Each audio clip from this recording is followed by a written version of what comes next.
Yes. Harvesting and silage, how is that like? Juncao silage is one of the beneficial part of growing Juncao, and its technology has really been enhanced in that you can preserve Juncao by silage making, that is for 2 years and even 3 years.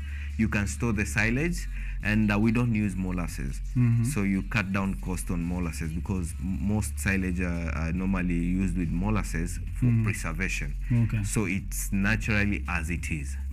Yes. I also saw something interesting here when I was taking a look at your material. Yes.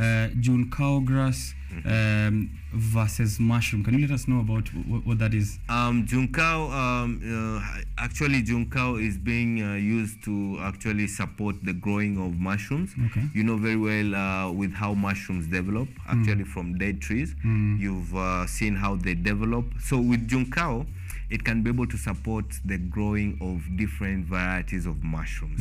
So it's one of the important reason why we actually we're actually pushing for growth of Juncao grass, and then now we can move ahead in planting of mushrooms. I love the multiple uses that can bring. It's not just food, solving food security for the livestock, but also for the human beings, for nutrition as well, right? Yes, saving the human being, that's one of the biggest agenda for Juncao. And it's one project that has been supported by the Chinese government. It has been grown in every county, several counties in China, around 113 counties. So, and also the President Xi Jinping from China has actually taken a mandate to support Juncao for the farmers and dairy farmers in China. So I don't see it much of a big reason why Kenyans cannot take this initiative of growing Juncao. Right, Kenyans should. They should. All right. Actually, they've been used to Napier grass, or we have been used to Napier grass and the rest. So how does it fare across the competition? Actually, the main competition might be firstly on the CP. On average, it's around 15.7. At maximum, it's around 18.6. Very essential for dairy farmers. Okay. And it's also of economical benefits to the society, and in that it also creates employment.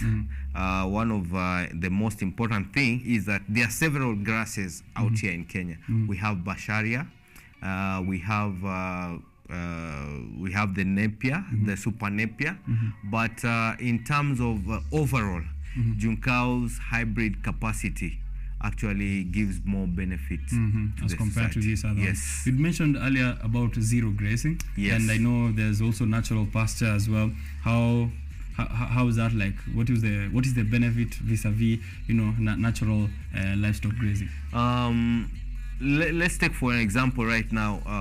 You're not in farming, and maybe you don't have dairy cattle, but once you grow Juncao maybe at your garden, you'll have enough fodder to feed that dairy cattle. In that you'll be able to get milk by you using the Juncao grass, feeding it, and then on top of that, the cow dung. You still use the cow dung to supplement back to the Juncao so as to make it grow again. All right. Yes. When you're speaking about all these benefits, I know we've mentioned a lot of the economic, nutritious benefits. Yes. Let us know of the social impact, general, as a country. What can we achieve, even speaking in the backdrop of sustainability and that kind of space of trying to take care of our environment? One of the most important things I've said with Juncao is that it assists mostly in desertification. So for areas like Turkana, where we have so many issues with cattle rustling, the main reason I see to cattle rustling is because of food, number one. So if we are able to plant Juncao around areas that are desert, we can be able to achieve the common goal of having fodder availability for those cattle. So they'll be able to zero graze their cattle, have enough fodder for them.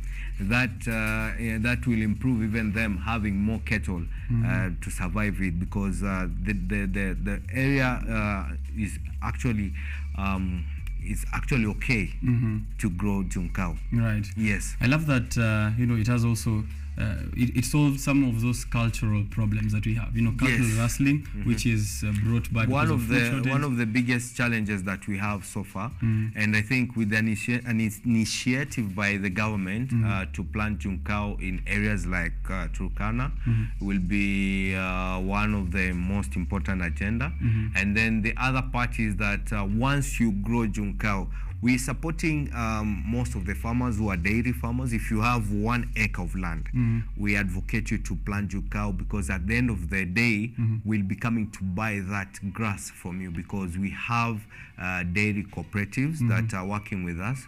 So there's no day there'll be dead stock in your shamba. All right. Yes. We're going to hear about the business as well for someone who wants the stems from you. But I'm just imagining a situation where we were trying to solve the issue in the Rift Valley, the bandit menace, where we've seen cattle rustling and that kind of situation between communities.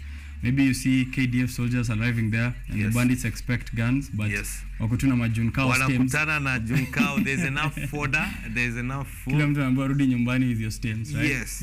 Actually, that's one of the reasons why we say Juncao also creates employment. Another one, in that if you have chunks of land, you need management in the farm. So one or the other, it's creating employment.